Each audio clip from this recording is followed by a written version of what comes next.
Good morning students, class 12 subject mathematics. Indefinite integrals में जो last method था integration by parts, वो method हमने इन डिटेल पढ़ा, उसकी एक्सरसाइज हमने कंप्लीट कर ली। तो इसके साथ आपके इनडेफिनिट इंटीग्रल जो हैं वो ख़त्म हो जाते हैं। इसके बाद डेफिनिट इंटीग्रल स्टार्ट होते हैं। तो आपकी एनसीईआरटी की बुक पे एक टॉपिक नहीं है, सिलेबस में ये थोड़ा सा मेंशन किया हुआ है इनडेफिनिट इंटीग्रल्स का। तो आप ये टॉपिक लिख लें, ये सभी नोट कर लें साफ साफ, क्योंकि ये आपको टेक्स्ट बुक पे नहीं मिलेगा और क्वेश्चन एग्जाम में आ सकता है। क्योंकि ये इंटीग्रल जो है, इस तरह के इंटीग्रल जो मैं भी आपको कराने जा रहा हूँ, ये आपके सिलेबस में मेंशन है। Integrals of the type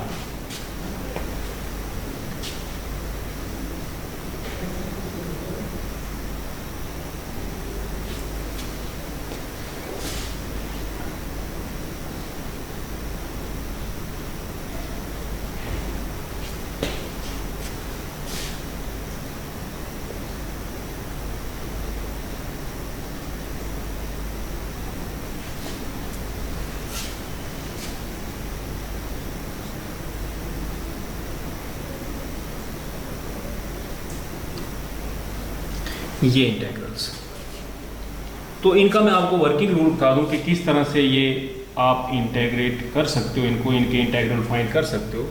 in questions में आपने पुट करना है tan x/2 = t। तो आपको फॉर्मूला एक ध्यान होगा कि sin 2 थीटा, ये ट्रिग्नोमेट्री में पढ़ा है आपने 11th की ट्रिग्नोमेट्री में, ये होता है 2 tan θ/1 + tan स्क्वायर थीटा, और cos 2 थीटा ये होता है 2 1 - tan स्क्वायर थीटा 1 +। इस फार्मूले को अगर हम यूज करें, हमारे पास इन सभी इंटीग्रल में 1 2 3 4 इन सभी में sin x और cos x है। तो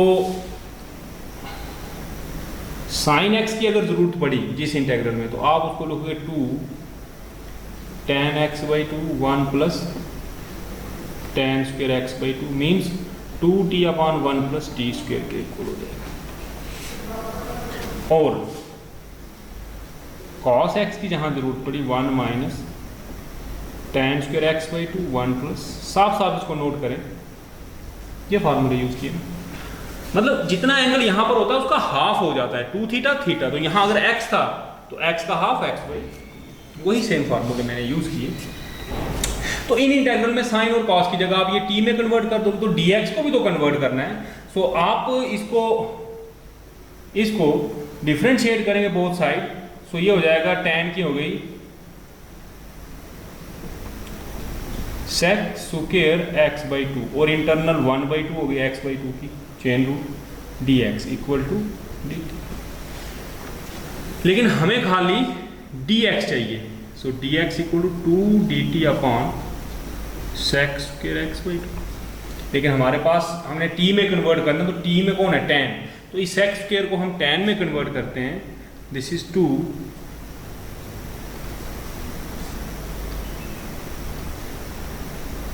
dt/1 +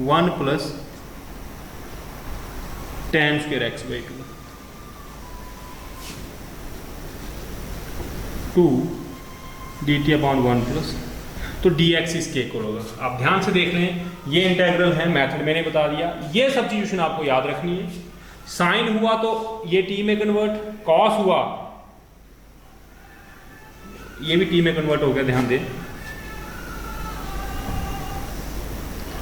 ये हो गया 1 - t स्क्वायर 1 +, तो cos भी t में कन्वर्ट हो गया और dx भी t में कन्वर्ट हो गया और dt में कन्वर्ट हो गया।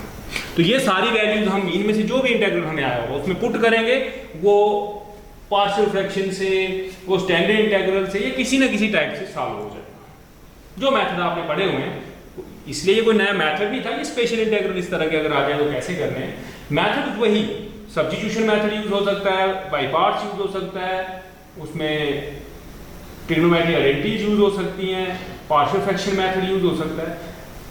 इनिशियल स्टेज पे इसको कन्वर्ट करने के लिए, इस तरह के फ्रैक्शंस बनाने के लिए आप ये सब्स्टिट्यूशन इसमें करोगे। एक मैं इसकी एग्जांपल करा देता हूं आपको।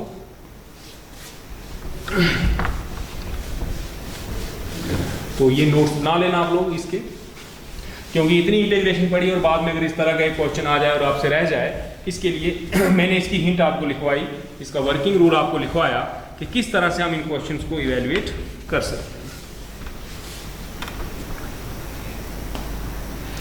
सो एग्जांपल लिखें, example evaluate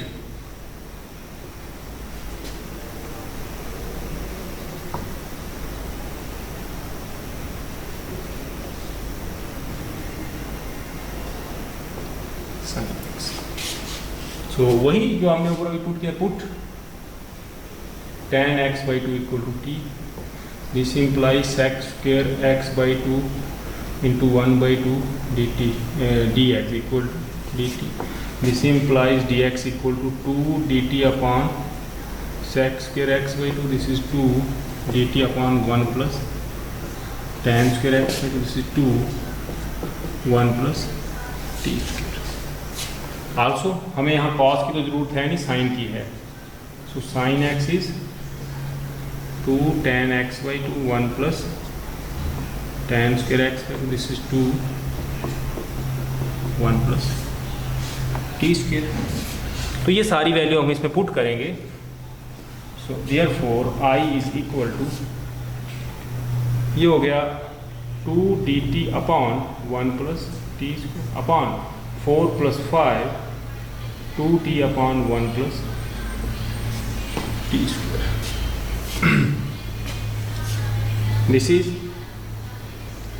2 dt upon 1 plus t square into 4 plus 4t square plus 10t,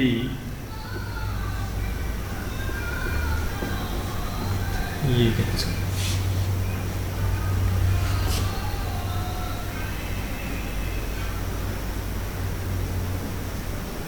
इसमें देखें, अब इसको सिंप्लीफाई कर लेंगे, 2 4 common D T upon T square plus 10/4 हो गया 5/2t प्लस 1,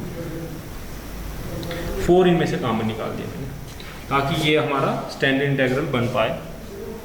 तो स्टैंडर्ड इंटीग्रल बनाने के लिए क्या करेंगे, आगे मैथड देखेंगे, जो नई चीज़ सीखनी थी वो यहीं तक है। इसके बाद तो अब इसको इंटीग्रल को आप सॉल्व करेंगे कैसे, जो मेथड्स आपको आते हैं, तो ये स्टैंडर्ड इंटीग्रल बन सकता है। तो स्टैंडर्ड इंटीग्रल बनाने के लिए देखिए, मैं रफ में बता दूं आपको, इसको हम लिख सकते हैं T square plus 2t 5/4 plus 5/² minus 5/² plus 1। This is यहाँ से लेकर यहाँ तक ये बन जाएगा t plus whole square minus 25/16 plus 1। So this is t plus 5/4 का होल स्क्वायर माइनस 25 9/16। तो इसको मैं लिख सकता हूँ 2 1 जा 2। तो I is equal to 1/2 dt upon t plus 5/² minus 3/4, 9/16 जो है वो 3/4 हो गया। सो अब स्टैंडर्ड इंटीग्रल यूज़ करेंगे, तो ये हो जाएगा, देखें ये आपने पढ़ा हुआ है dx upon x² minus a²। तो इसका इंटीग्रल होता है, इसका integral 1 upon 2a log x minus a, so t plus 5/4 minus upon x plus a plus c। सो ये हो गया 1/3 लॉग, ये सिंप्लीफाई करेंगे 4t 5 plus 2 upon 4t plus 8 plus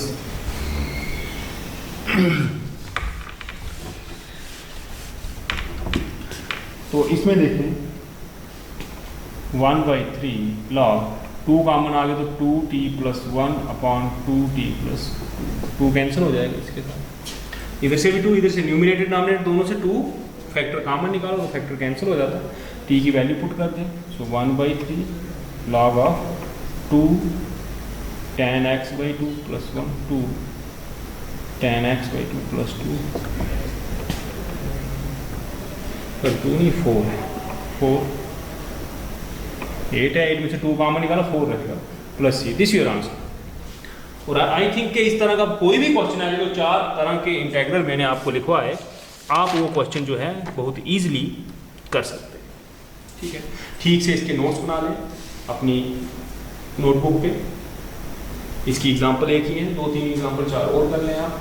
अगर आपके पास कोई रेफरेंस बुक है दूसरी एनसीईआरटी के अलावा तो उस बुक में भी आपको काफ़ी एक्सरसाइज मिल जाएंगी। फिलहाल 1-2 एक्सरसाइज तरह की हो जाए, जस्ट हिंट एक आपके पास होनी चाहिए कि इस तरह के इंटीग्रल जो है कैसे सॉल्व किए जाए।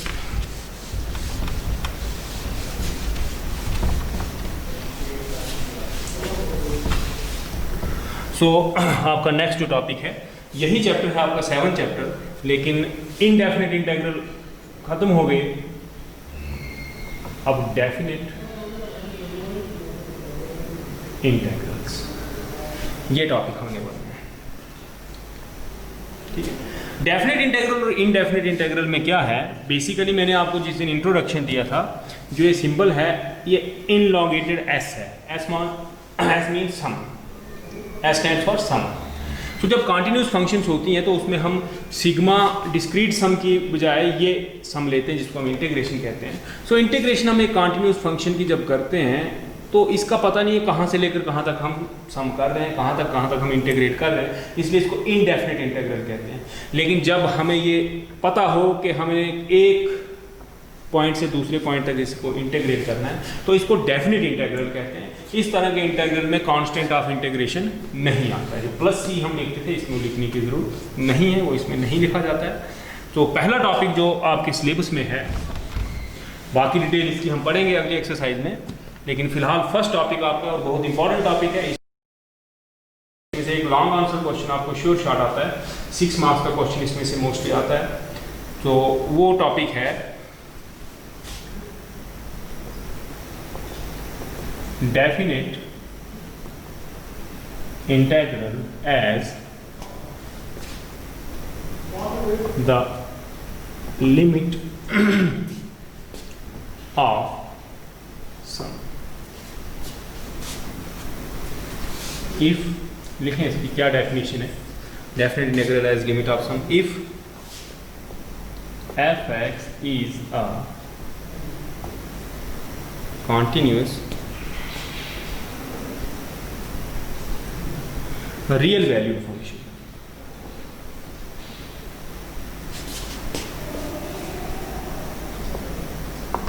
real valued function defined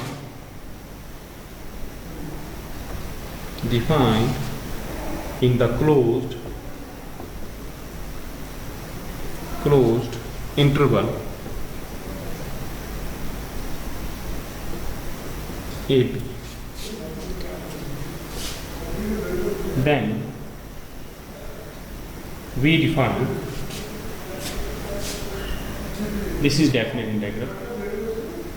तो इसको हम डिफाइन करते हैं as the limit of some. तो इस तरह से लिखते हैं, limit h approaching 0 h f of a plus f of a plus h plus f of a plus 2h plus 1 plus f of h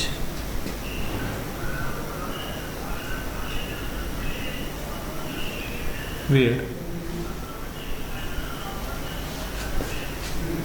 d minus. और इसको अगर short form में लिखना है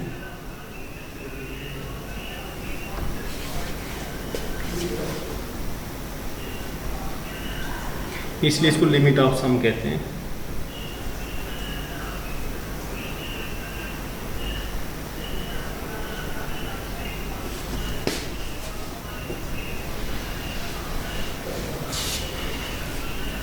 तो हम इस तरह से डिफाइन करते हैं द इवैल्यूएशन, आगे कंटिन्यू करें इस डेफिनेशन को,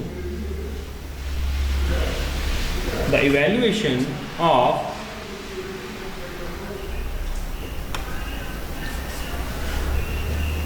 by using the above definition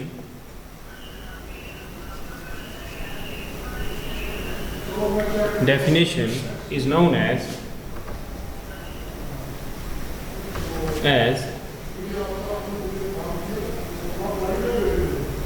integration as the limit of this is the definition of integration as the limit of sum. ये डेफिनेशन आप सबको याद रखनी चाहिए, ये एक डेफिनेशन है और इससे हम बहुत से क्वेश्चन जो है वो कर सकते हैं।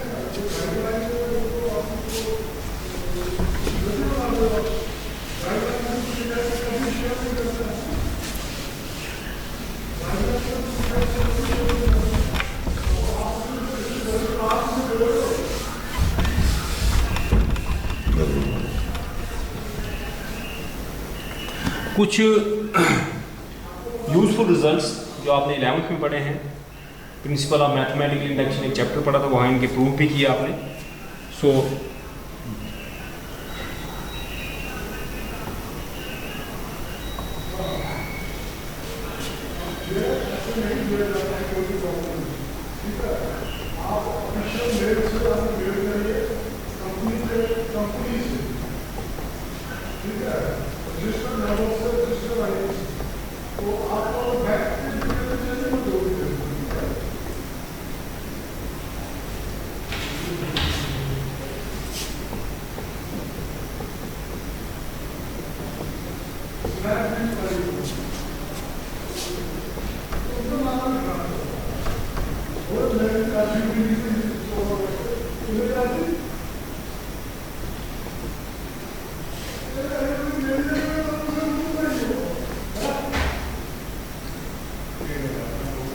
ये 3 रिजल्ट आपने याद करके कल आना है, तो ये रिजल्ट आपको याद होंगे। एक और लिख लें, वो जीपी का फॉर्मूला है sum to n terms of a GP.